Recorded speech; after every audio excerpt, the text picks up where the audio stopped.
Hello everyone. आज हम लोग कारक के विषय में अध्ययन करने जा रहे हैं। तो आइए सबसे पहले हम जानते हैं कि कारक किसे कहते हैं। संज्ञा या सर्वनाम का वाक्य के अन्य पदों विशेषतः क्रिया से जो संबंध होता है उसे कारक कहते हैं। संज्ञा क्या होती है? किसी व्यक्ति, वस्तु, स्थान का नाम के लिए जो प्रयोग किया जाता है उसे हम लोग संज्ञा कहते हैं। जैसे राम, श्याम, हिमालय, चौराहा, वाराणसी, बरेली, ये सब क्या है?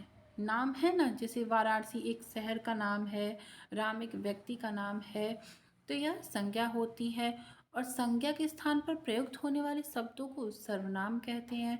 जैसे वह कल जाएगा, तो वह कौन है? मान लीजिए किसी व्यक्ति के लिए प्रयोग किया गया ना, नाम ना देकर वहाँ पर वह लगा दिया गया, तो वह सर्वनाम होता है। और इनका किसी अन्य पदों से जो संबंध होता है उसे कारक कहते हैं। मतलब संज्ञा सर्वनाम का संबंध किसी अन्य पद से स्थापित करने के लिए जिस मतलब चीज़ का हम लोग प्रयोग करते हैं उसे कारक कहते हैं। जैसे उदाहरण है, राम ने रावण को बाण से मारा। तो इस पूरी क्रिया को कौन संपन्न कर रहा है? राम संपन्न कर रहा है। तो राम यहाँ पर कर्ता है। और राम ने किसको मारा? रावण को मारा। क्यों मारा? क्योंकि राम के द्वारा रावण को मारना उनका कर्म था। ठीक है, यह उनका कर्म था कि उन्हें रावण को मारना है, तो रावण यहाँ पर कर्म हो गया। और राम ने रावण को किस साधन या उपकरण के द्वारा मारा? बाण से मारा। तो साधन या उपकरण का बोध जहाँ पर होता है उसे करण कारक कहते हैं, इसलिए वाण में करण कारक है। और यह पूरी क्रिया में क्या हो रहा है? मारा जा रहा है, मारने की क्रिया हो रही है। तो मारा यहाँ पर जो शब्द है वह क्रिया कारक का बोध करा रहा है। तो राम, रावण या पे संज्ञा हो गए। अगर यहाँ पर वह, तुम, ये, वे लगा होता तो सर्वनाम हो जाता। और इन सभी को अन्य पदों से संबंध स्थापित करने के लिए किसका प्रयोग किया जा रहा है? ने, को, से। तो यहाँ पर ने, को, से जो है वह कारक का चिन्ह है। ठीक है, वह कारक है यहाँ पर। इस एक उदाहरण के माध्यम से मैंने आपको 4 कारक एक साथ क्लियर करने की कोशिश की है। जैसे कर्ता, राम कर्ता कारक हो गया, रावण कर्म कारक हो गया, वाण करण कारक हो गया, और मारा क्रिया जो यहाँ पर है, सॉरी वो तो क्रिया है, तो यहाँ पर सिर्फ 3 ही कारक क्लियर हो रहे हैं, कर्ता, कर्म और करण। ठीक है, कारक की संख्या अब हम लोग जान लेते हैं। संख्या जानने से पहले मैं आपको कुछ रिकॉल कराना चाहूँगी कि मैंने आपको समास का एक वीडियो अपलोड किया है। अगर आपने उसे नहीं पढ़ा है तो प्लीज़ उसे जाकर पढ़ लीजिए। क्योंकि समास में जो तत्पुरुष समास होता है, तत्पुरुष समास के 6 भेद हैं और कारक के 8 भेद हैं। तो कारक में कर्ता और संबोधन अगर 2 को हटा दें तो बाकी के जो 6 हैं वह सेम तत्पुरुष समास की तरह हैं। तो अगर आप कारक पढ़ते हैं तो आपका तत्पुरुष समास एक तरीके से क्लियर हो जाएगा। तो पहले कारक के विषय में हम लोग पढ़ते हैं। प्रथमा विभक्ति के अंतर्गत आता है प्रथम कारक, कर्ता कारक, जिसका कारक चिन्ह ने है। तो कारक चिन्ह से क्या मतलब है? कारक चिन्ह से मतलब ये है कि ये शब्द जहाँ पर प्रयुक्त होंगे उनके द्वारा हम पहचान सकते हैं कि यहाँ पर कौन सा कारक है। ठीक है, तो पहचानने के कुछ और तरीके हैं। जैसे क्रिया को संपन्न करने वाला, अभी मैंने आपको ऊपर के उदाहरण में पढ़ाया कि राम ने रावण को वाण से मारा। तो पूरी क्रिया कौन कर रहा था? राम कर रहा था, तो राम वहाँ पर कर्ता कारक है। कर्ता कारक में विभक्ति चिन्ह ने का प्रयोग सदैव भूतकाल में होता है। मतलब ने जहाँ भी आएगा वह भूतकाल का बोध कराएगा। जैसा उदाहरण यहाँ पर दिया गया है, लता ने पुस्तक खरीदी। तो लता पुस्तक को खरीद नहीं रही है, वह खरीद चुकी है। हाँ, यह कार्य भूतकाल में संपन्न हो चुका है। मतलब पुस्तक खरीदने का जो कार्य है वह भूतकाल में संपन्न हो चुका है। तो ने का प्रयोग यहाँ पर भूतकाल का बोध करा रहा है, इसलिए यहाँ पर कर्ता कारक होगा। फिर आपका आता है द्वितीय विभक्ति के अंतर्गत कर्म कारक। कर्म कारक को पहचानने के लिए कौन सा कारक चिन्ह है? को है। और इसे कैसे हम पहचानेंगे? क्रिया से प्रभावित होने वाला। राम ने किसको मारा? रावण को मारा। तो राम के द्वारा जो मारने की क्रिया की गई उससे कौन प्रभावित हुआ? रावण प्रभावित हुआ। तो रावण कर्म था, इसीलिए क्रिया से प्रभावित होने वाला। एक और पहचान का तरीका यहाँ पर है, कर्ता कभी भी कर्म नहीं हो सकता। ठीक है, राम ने रावण को वाड़ से ही मारा, तो राम जो कार्य कर रहे हैं, मतलब मारना उनके द्वारा कर्म था, तो कर्ता कर्म में कैसे बदलेगा? राम को आप कर्म में बदल नहीं सकते हैं। ठीक है, कर्ता कारक कभी भी कर्म कारक में नहीं बदलता है। कर्ता जिस स्थान पर जाता है वह कर्म कहलाता है। जैसे लड़की घर को जाती है, तो लड़की का कर्म है कि वह अपने घर को जाए, और किस स्थान पर जा रही? घर को जा रही है, तो वहाँ पर कर्म कारक है। वाक्य में क्रिया से क्या किसको प्रश्न करने पर जो उत्तर मिलता है उसे कर्म कहते हैं। ठीक है, जैसे मीरा मोहन को बांसुरी देती है। मीरा मोहन को क्या प्रदान कर रही है? बांसुरी दे रही है। तो यहाँ पर हमने प्रश्न किया ना कि क्या दे रही है, तो उत्तर मिला बांसुरी दे रही है, तो यहाँ पर कर्म कारक है। तृतीया विभक्ति के अंतर्गत आता है करण कारक, और इसको पहचानने का चिन्ह है से और के द्वारा। तो इसको पहचानने के लिए मैंने यहाँ पर लिखा है कि क्रिया का साधन या उपकरण। उदाहरण में जैसे मैंने ऊपर दिया ना, राम ने रावण को वाड़ से मारा, तो मारने की क्रिया में साधन कौन सा प्रयुक्त हुआ? वाड़ प्रयुक्त हुआ, तो वहाँ पर करण कारक था।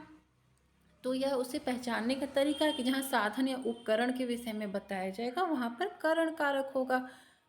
उदाहरण देख लीजिए, मोहन साइकिल से विद्यालय जाता है। मोहन किससे विद्यालय जा रहा है? साइकिल से। विद्यालय जाने के लिए वह किस साधन का प्रयोग कर रहा है? साइकिल का, तो यहाँ पर करण कारक है। तुलसीदास के द्वारा रामचरितमानस लिखी गई। रामचरितमानस किसके द्वारा लिखी गई? तुलसीदास के द्वारा, और यहाँ बीच में क्या लिखा गया है? के द्वारा। तो के द्वारा कारक चिन्ह यहाँ पर प्रयुक्त हुआ है, इसलिए यहाँ पर करण कारक है। और इसे पहचानने का एक और तरीका है एनांड विकार तृतीया, मतलब जिस अंग में विकार मतलब कि कोई दोष होता है वहाँ पर तृतीया विभक्ति होती है। जैसे सीता पैर से लंगड़ी है। सीता कैसे लंगड़ी है? पैर से लंगड़ी, उसके पैर में दोष है, तो यहाँ पर तृतीया विभक्ति है।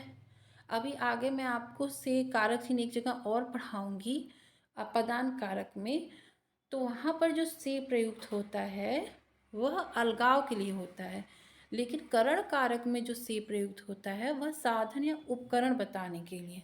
ठीक है, यहाँ पर अलगाव का बोध नहीं होगा। चतुर्थी विभक्ति के अंतर्गत आता है संप्रदान कारक, और इसे पहचानने का कारक चिन्ह है को और के लिए। जिसके लिए कोई क्रिया संपन्न की जाए या जिसे कुछ प्रदान किया जाए वहाँ पर संप्रदान कारक होता है। जैसे माँ बेटे को भोजन देती है। माता जी जो हैं वह खाना बनाने की जो पूरी क्रिया है किसके लिए संपन्न कर रही हैं? अपने बेटे को भोजन देने के लिए, और वह बेटे को क्या प्रदान करती हैं? भोजन। ठीक है, तो यहाँ पर जो क्रिया संपन्न हो रही है वह बेटे के लिए हो रही है, और भोजन जो है वह बेटे को प्रदान किया जा रहा है, इसलिए यहाँ पर संप्रदान कारक है। एक और उदाहरण है, कृष्ण ने राधा के लिए अवतार लिया।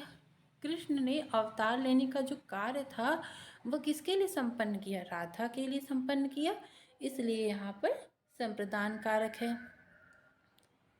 एक और पहचानने का तरीका आप देखिए, नमः स्वस्ति स्वाहा के योग में, मतलब जहाँ पर ये शब्द प्रयुक्त होंगे वहाँ पर संप्रदान कारक होता है। जैसे गणेश जी को नमस्कार है, यहाँ नमः का प्रयोग हुआ।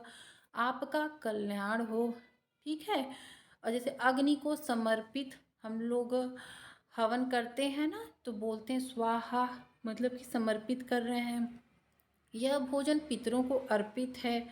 तो यहाँ जहाँ पर नमः स्वस्ति स्वाहा का योग में जहाँ मतलब आपको दिखे वहाँ पर संप्रदान कारक होगा। फिर अगला है आपका पंचमी विभक्ति के अंतर्गत अपदान कारक। अभी मैंने ऊपर ही आपको बताया कि से का प्रयोग अलगाव के लिए होगा। जहाँ अलगाव हो वहाँ ध्रुव या स्थिर में अपदान होता है। तो मतलब क्या हुआ इसका? जैसे पेड़ से पत्ते गिरते हैं, तो पत्ते तो पेड़ से अलग हो गए तभी गिरे नीचे, लेकिन पेड़ तो अपनी जगह पर स्थिर है, वह ध्रुव है, तो वहाँ पर पेड़ में अपदान होता है, पत्ते में अपदान नहीं होगा।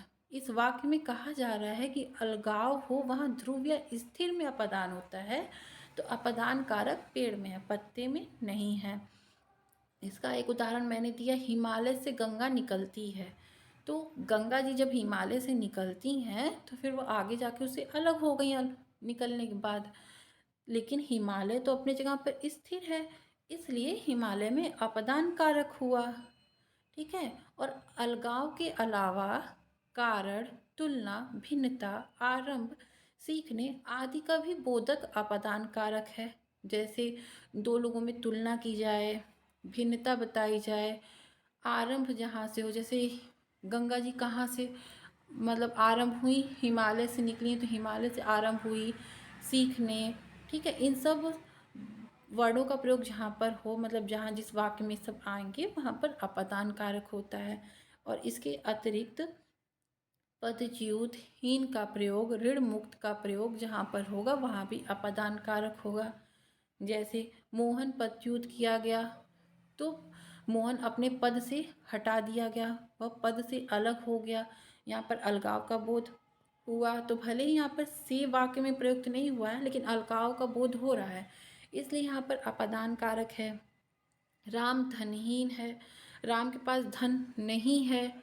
ठीक है, राम के पास धन नहीं है तो धनहीनता होने के कारण धन राम से अलग है, अलगाव का बोध हो रहा है यहाँ पर, तो यहाँ अपदान कारक है। ऋण मुक्त मानव प्रसन्न रहता है, जिस व्यक्ति के ऊपर ऋण नहीं होता है, मतलब ऋण से वह अलग होता है, अलगाव का बोध होता है जिस वाक्य में कि ऋण नहीं है, तो वहाँ भी अपदान कारक होता है। तुलना मैंने भी ऊपर आपको बताया था, तो रीता बबीता से सुंदर है, रीता बबीता में तुलना की जा रही है यहाँ पर, तो यहाँ पर अपदान कारक है। और इसे पहचानने का एक और तरीका है, भित्रार्थ थानाम भय हेतु। भित्रार्थानाम भय हेतु मतलब डर, भय हेतु। ठीक है, जैसे उदाहरण दे रहा है, चोर पुलिस से डरता है, तो जहाँ डरने का आए सेंटेंस में डर, भय, डरना, भय का प्रयोग हो, वहाँ भी अपदान कारक होता है। या जैसे चोर पुलिस के डर से झाड़ी के पीछे छुप गया। ठीक है, तो यहाँ पर अपदान कारक है। फिर षष्ठी विभक्ति के अंतर्गत संबंध कारक के अंतर आएगा आपका कारक चिन्ह का, की के, रा, री, रे, नानी, ने। इसके मतलब नाम से ही क्लियर हो रहा है, संबंध, संबंध बताने के लिए जिन कारक चिन्हों का हम प्रयोग करेंगे वहाँ पर संबंध कारक होगा। ठीक है, पहचानने का तरीका, जहाँ दो पदों का पारस्परिक संबंध बताया जाए, जैसे सीता गीता की बहन है, सीता गीता में क्या संबंध है, दोनों बहनें हैं, और यहाँ पर बीच में की कारक चिन्ह प्रयुक्त हुआ है, तो यहाँ पर संबंध कारक है। संबंध कारक आप बहुत ही आसानी से वाक्य को पढ़ के तुरंत समझ जाएंगे कि यहाँ संबंध बताया जा रहा है, तो यहाँ संबंध कारक है। सप्तमी विभक्ति के अंतर्गत आता है अधिकरण कारक, और इसका कारक चिन्ह है में और पर। और इसको पहचानने का क्या तरीका है, जो क्रिया के आधार, मैंने अब ब्रैकेट में लिखा है कि आधार क्या क्या होंगे, स्थान, समय, अवसर आदि का बोध कराएं, वहाँ पर अधिकरण कारक होता है।